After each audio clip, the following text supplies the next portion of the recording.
Genghis Khan fits into a pattern of a great conqueror. If you look at all the great conquerors of human history, and I'll list 4 right now, okay? Sargon of Akkad, Philip of Macedon, Julius Caesar, and Genghis Khan, you will see they are very, very similar, okay? So let's look at Sargon of Akkad. Remember before, in Mesopotamia, it was divided into the Sumerian city-states that warred with each other. And these were walled cities. Because these were walled cities, they couldn't really conquer each other, okay? Sargon of Akkad figured out a way to conquer everyone and build the first empire in world history called the Akkadian Empire. So we don't know much about him, but this is what we know. First of all, he was probably a mercenary, okay? It's very common back then to be a mercenary because these city-states were at war with each other always. He was a cupbearer to the king Ur-Zaba of Kish. Kish is one of these city-states in Samaria. Now, guys, cupbearer is a very important position. A cupbearer means that when you're at the king and you have a feast or a festival for your people, the cupbearer is the man who stands beside you and pours you the alcohol, the wine, right? Which means this is the man you trust the most. So what does it mean for Sargon of Akkad to be a cupbearer? Well, it probably means that they were lovers. The king and Sargon were lovers who loved each other deeply, okay? But that doesn't prevent Sargon from killing the king and taking the throne, which starts this massive war in the city-states in which Sargon will eventually triumph, okay? So the thing about Sargon is he is really good at winning the favor of mentors, right? And ultimately, he will betray mentors in order to achieve his ambition. Well, that's also true for Philip of Macedon. So Philip of Macedon, he's a prince of Macedon. And at this time in the Greek world, Thebes was the dominant military power. Thebes defeated Macedon in a battle, and Thebes demanded hostages. So Philip was sent as a hostage to Thebes, where he is now mentored by the greatest military strategist of this time, named Epaminondas, okay? And so Philip II is learning how to win battles. He's learning all the major military innovations of this time from the greatest general of this time. And then what he will do is he will return to Macedon, reorganize the Macedon army, and then take them to conquer Thebes, as well as the entire Greek world at the Battle of Chaeronea. Okay? Well, this pattern is also true for Julius Caesar. At this time, which is about like 50 BCE in Rome, Pompey the Great is the greatest general. He's the man that everyone admires. He has most political power. So what Julius Caesar does is he marries his daughter to Pompey the Great, and this forms a political alliance between the two. Pompey the Great grants him generalship of the province of Gaul, where Julius Caesar will win military glory, okay? It basically establishes the power, prestige, and fame of Julius Caesar. And this will start a civil war in which Julius Caesar will defeat his mentor, Pompey, at the Battle of Pharsalus. Okay? Very similar pattern. Well, the same is also true for Genghis Khan. He is mentored by 2 chieftains, Jamaka and Togol, and he will defeat both in order to gain leadership of the Mongol world. So it shows you how ruthless and ambitious these great conquerors are. But at the same time, let's remember this. Philip II had a really talented subordinate in Parmenion. Parmenion was really the person in charge of the Macedon army. In fact, it was Parmenion who was most responsible for Alexander the Great's conquest of Persia. Okay? Julius Caesar had a talented subordinate in Titus Labienus, who was responsible for his victories in Gaul. And then Genghis Khan had a talented subordinate in Subutai, who was considered one of the greatest military strategists ever. Okay? And so what this tells us is they're able to exercise tremendous judgment in people. They know who to trust. They know who not to trust. They know who is talented and who is not talented. They know how to win the loyalty of their subordinates. Okay? That's a very impressive skill. And then the question then is, how is it possible that they are ruthlessly ambitious, yet at the same time, they're able to delegate power in a very effective manner?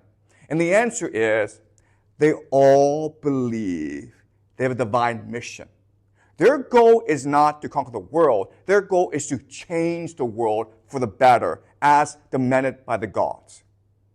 Does that make sense? That's the only way we can understand this.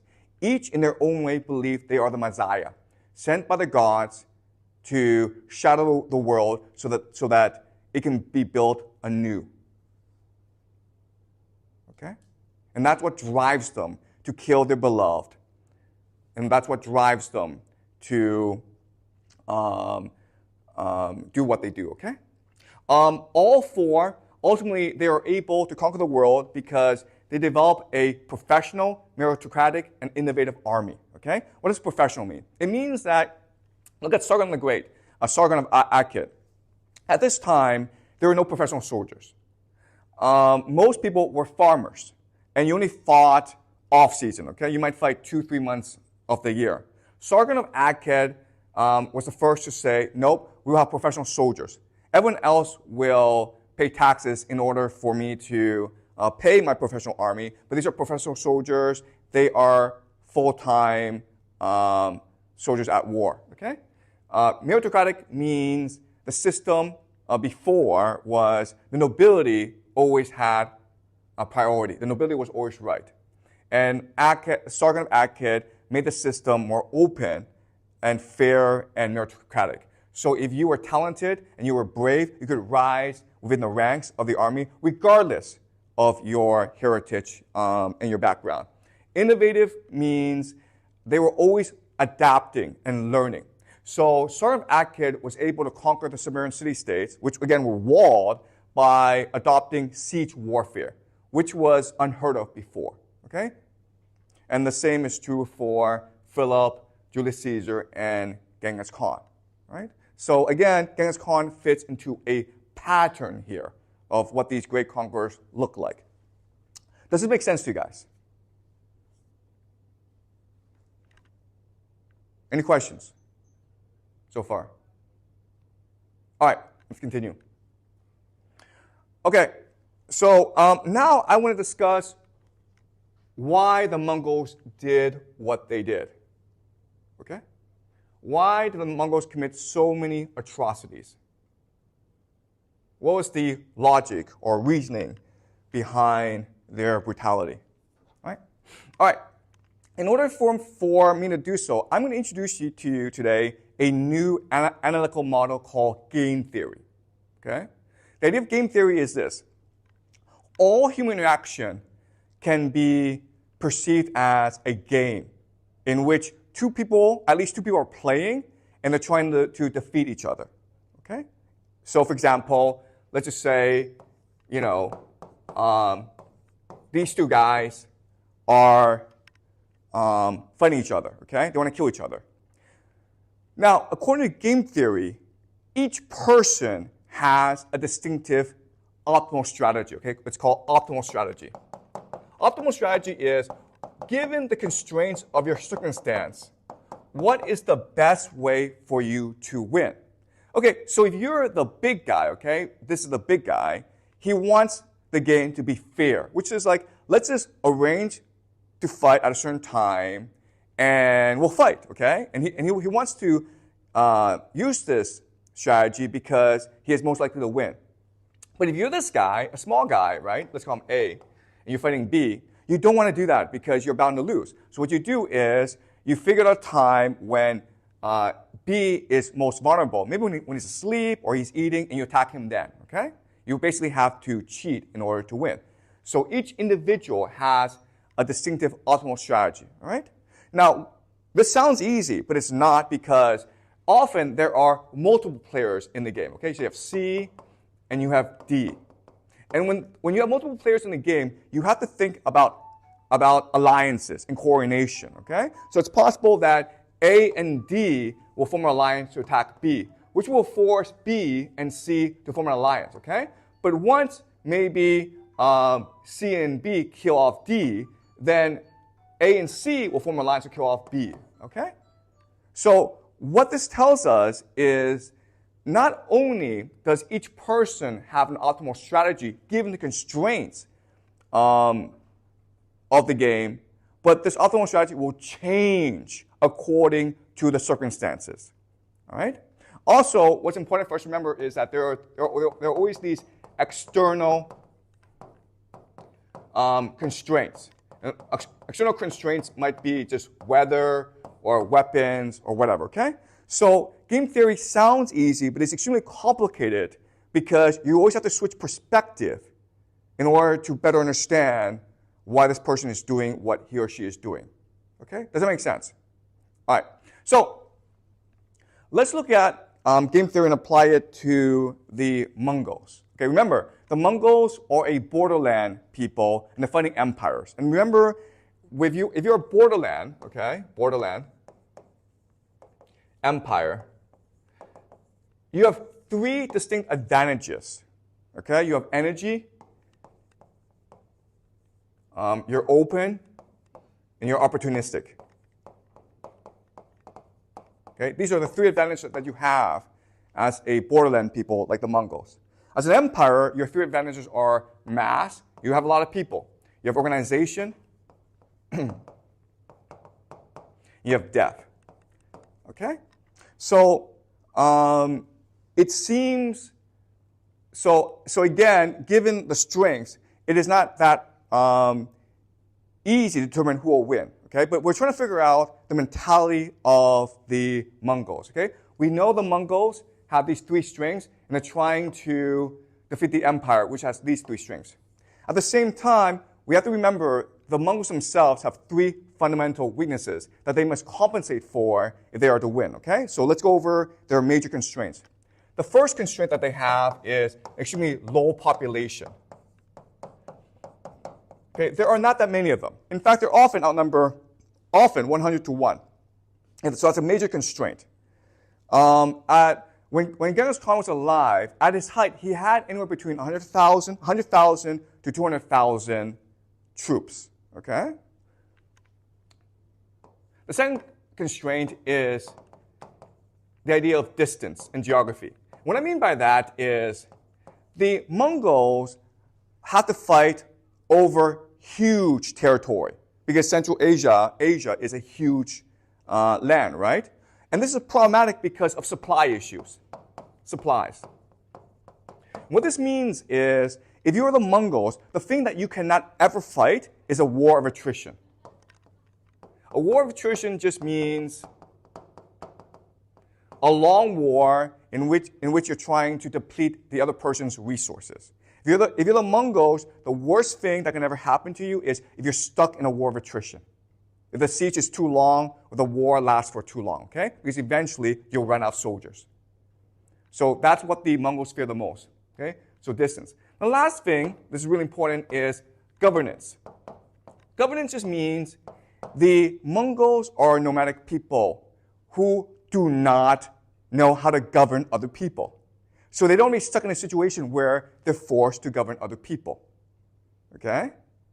Does that make sense? And what this means is the idea of whole territory. When you conquer a new land, what you usually do is you put in place a new regime. They can't do that because they don't have the personnel for that. Okay? They often don't even have the personnel for siege warfare, but what they will do is recruit Chinese engineers, Indian engineers in order to implement siege warfare, okay? But bureaucrats are very hard to compensate for, okay? So these are three fundamental weaknesses of the Mongol system. Low population, they have to fight long distances, and therefore they have to worry about supplies, and they don't know how to govern other people, okay? And if we do this, okay, if we look at what the strengths are, and we look at what their fundamental constraints are, then we can figure out what their optimal strategy is, okay?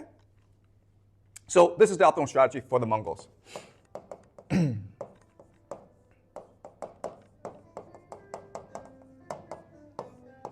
The first is escalation dominance.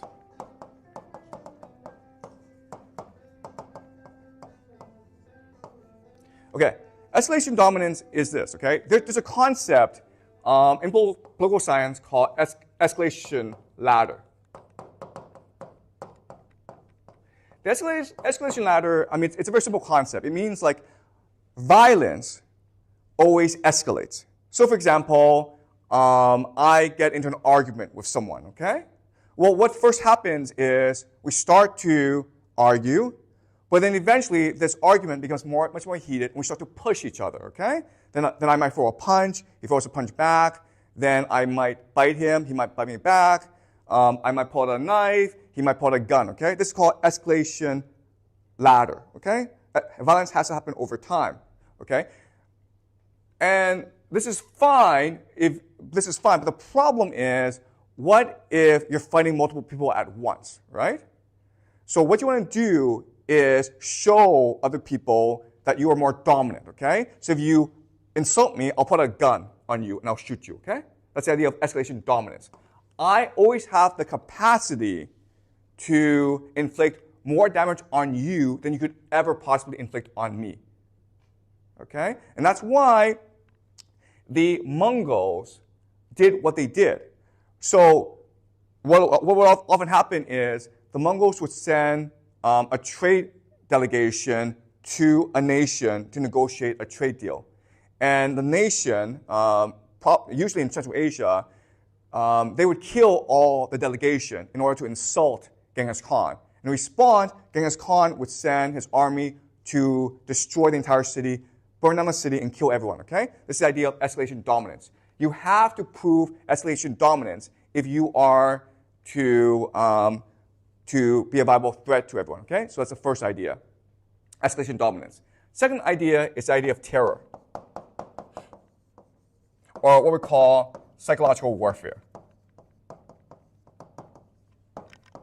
If you are badly outnumbered in warfare, then you have to make people afraid to fight you, okay? If you cannot govern people, if you don't know how to properly manage people, you have to make people afraid to rebel, okay? So the Mongols were notorious for psychological warfare. So for example, what they would do is this. They would conquer some territory, and to ensure the villagers would not ever rebel, they would send one Mongol soldier into the village, okay? And this is one soldier, and there might be 1,000 villagers.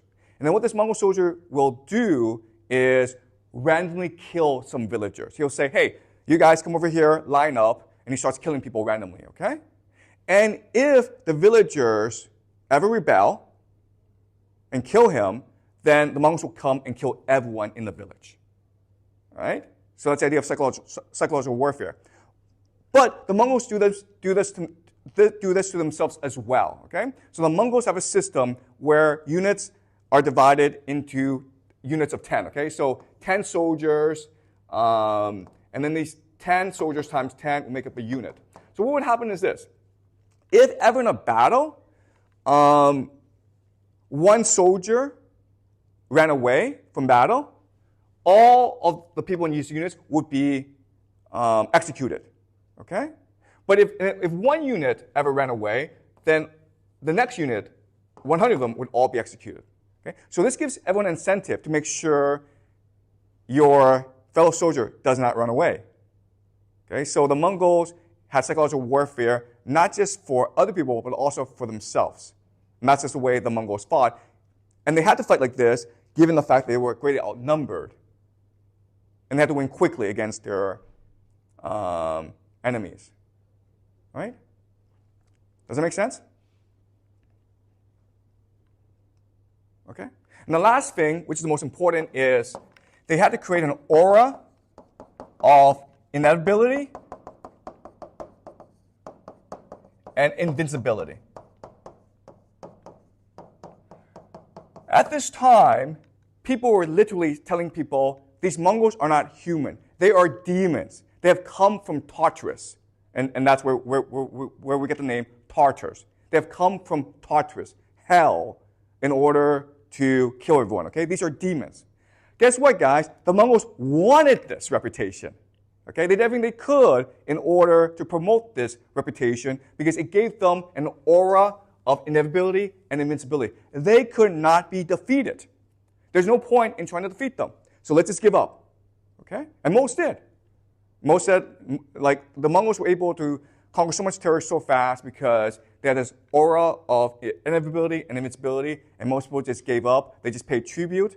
And if you didn't do so, then they would use escalation dominance and terror to kill everyone. Okay?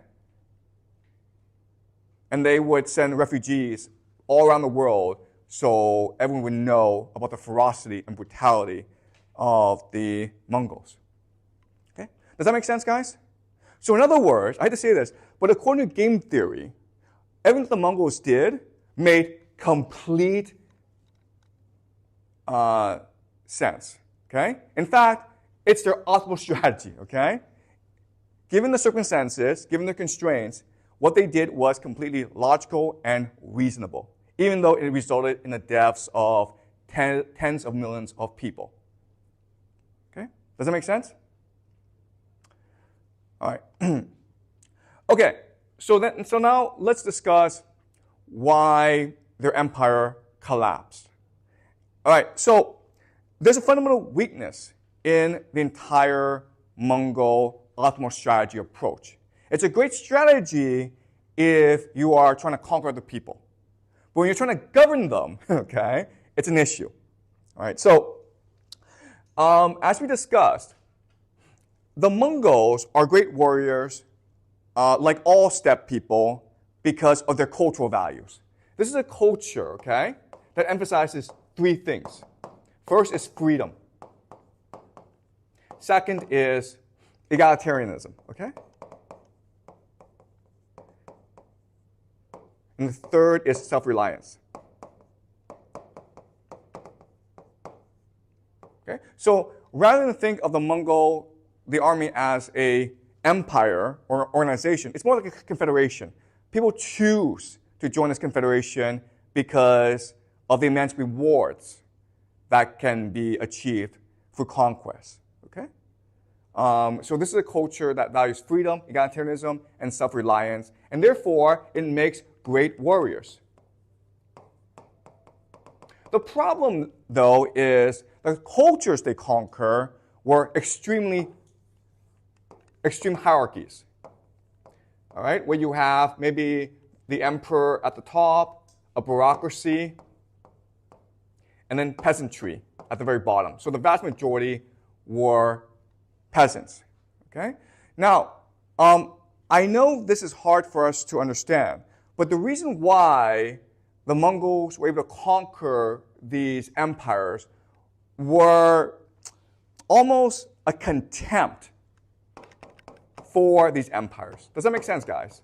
The Mongols had absolutely no respect for these empires. They thought they were weak, they thought they were corrupt and decadent, okay? So the Mongols were able to conquer them, okay? Does that make sense? There's a contempt for them. The contempt is this. Underlying the optimal strategy of the Mongols is a concept that never existed in human history before. And the concept is this. People are an infinite resource. Okay? So throughout most of human history, people were the most valuable resource. There was not many people around. Therefore, you had to treat people nicely if you want to maximize their productivity. Okay?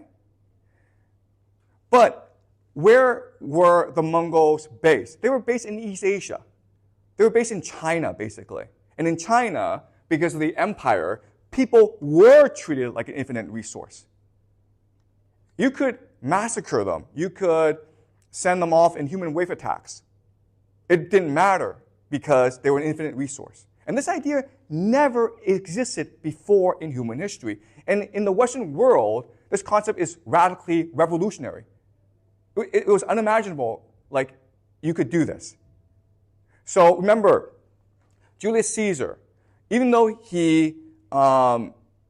when he conquered Rome, he wasn't intent on massacring people. Why? Because people could be sold as slaves. That was the main way he made his fortune, by selling the Gauls as slaves.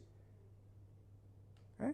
But if you believe that people are an infinite resource, then you don't want them as slaves. Okay? You want to kill as many people as possible in order to inflict terror. Okay? So that's the issue with the Mongols. First of all, their value system did not lend itself to governing a hierarchy. They didn't know how to, and they didn't want to. Also, much more problematic was their contempt for the local culture. Okay? If you have contempt for the local culture, you're going to have problems managing the people. So in China, during the Yuan dynasty, the Chinese, there's a class system. The Mongols were at the top, and the Chinese were at the very bottom, okay? The foreigners were sort of in between. And that just shows you the Mongol contempt for Chinese people. And that's why ultimately the Chinese people rebelled against the Mongols. Right? Now eventually, the Mongol leadership would recognize this problem, and they would try to adopt a Chinese-style bureaucracy. But a bureaucracy, and we discussed this, comes into conflict with the nobility. Okay? Nobility. The nobility is intent on maintaining the Mongolian culture. They did not want to assimilate. But the emperor recognized you have to assimilate if you are to have this empire. And because they couldn't agree, the nobility and the emperor couldn't agree, ultimately it led to the collapse of the Mongol Empire. Okay? All right? So that's the history of the Mongols. Any comments? Any questions? I know Doug is. Can you speak? I don't have any questions yet, though. But do you want to make a comment? Because I know you've studied the Mongols quite in detail. Well, I'm kind of scared. This is on YouTube. Okay. All right. Yeah. All right. So yeah, it's fine.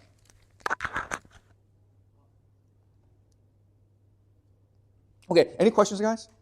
Like, I know there's a lot to take in, so ask questions. Tell me where areas you are confused by.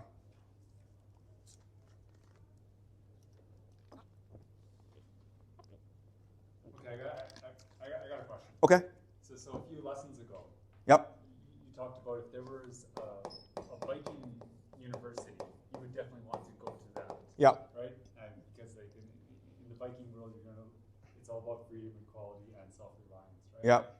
So the Vikings might be running Harvard, but the Mongol University might be the Oxford one. Yeah. Yeah. You got any sympathies one way? Yeah, that's a great question. Okay, that's a great question. Vikings versus Mongols. Okay. Okay. All right. So, the Vikings and the Mongols all come from the Proto-Indo-European culture. What we know about culture is that it's very fluid, and it will change over time, and it will adapt itself to the local cultures, okay? And so the Vikings were in Europe, and the Mongols are near China, okay? And I have to say, I think if I wanted to be a Viking or a Mongol, I prefer to be a Viking, okay? And the reason why is the Vikings never really adopted a belief that people were an infinite resource. They couldn't because Europe was very poor. And the Vikings, regardless, even though they were brutal, they still had respect for their opponents. They never developed a contempt for their opponents. They're surrounded by the Byzantines, the Muslims, and the Europeans. And these were great warriors. So the Vikings felt they had a lot to learn from these cultures. And in fact, ultimately, the Vikings will assimilate themselves into these cultures in different environments, okay? So the Mongols are different, though. The Mongols are based in East Asia, and they did ultimately adopt a belief that people are an infinite resource. And they had tremendous contempt for Chinese culture, okay? And that changes you as a person.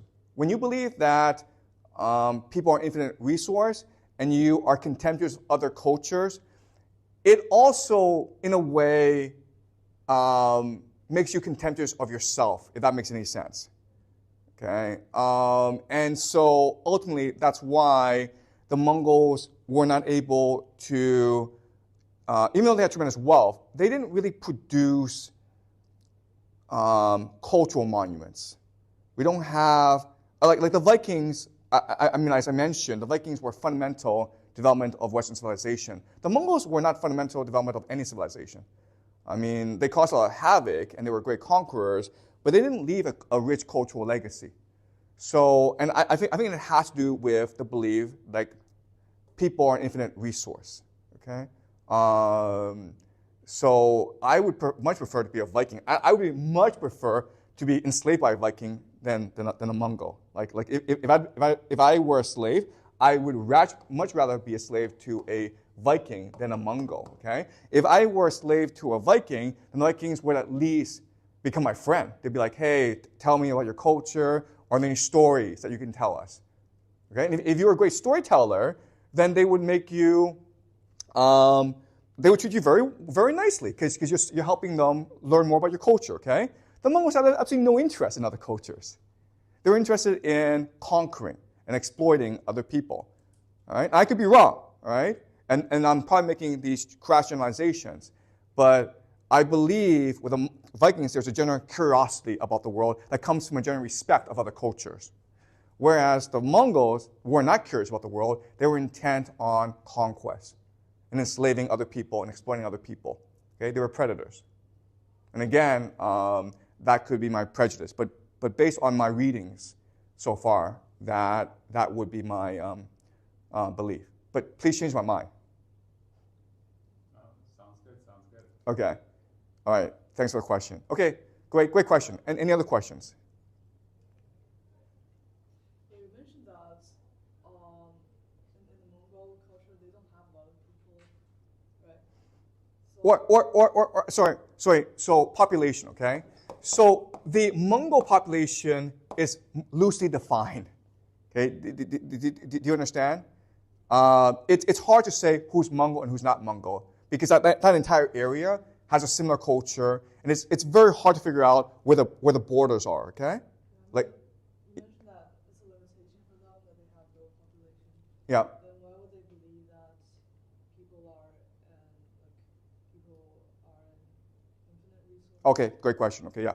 So you're right. So the Mongols are a low population.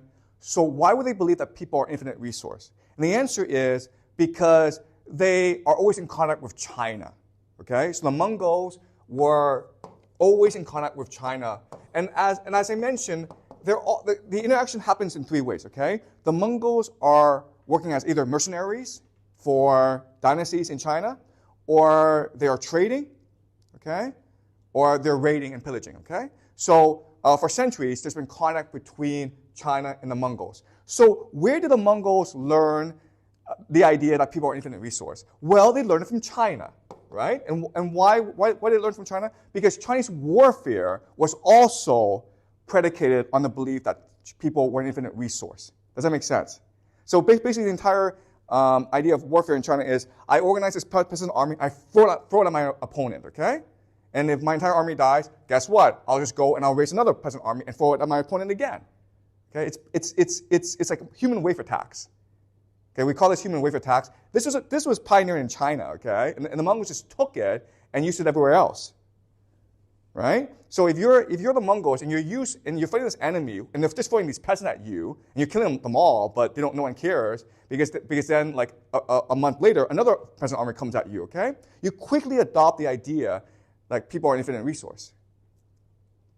Right? Does that make sense? I think they were also pretty liberal's not the right word, but they were pretty loose in terms of like who could be a Mongol or not. Yeah, right? yeah. And so it could absorb different populations into the fighting forces, right? So Yeah.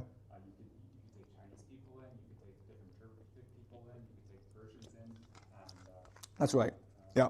So it depends on how cooperative you are, basically.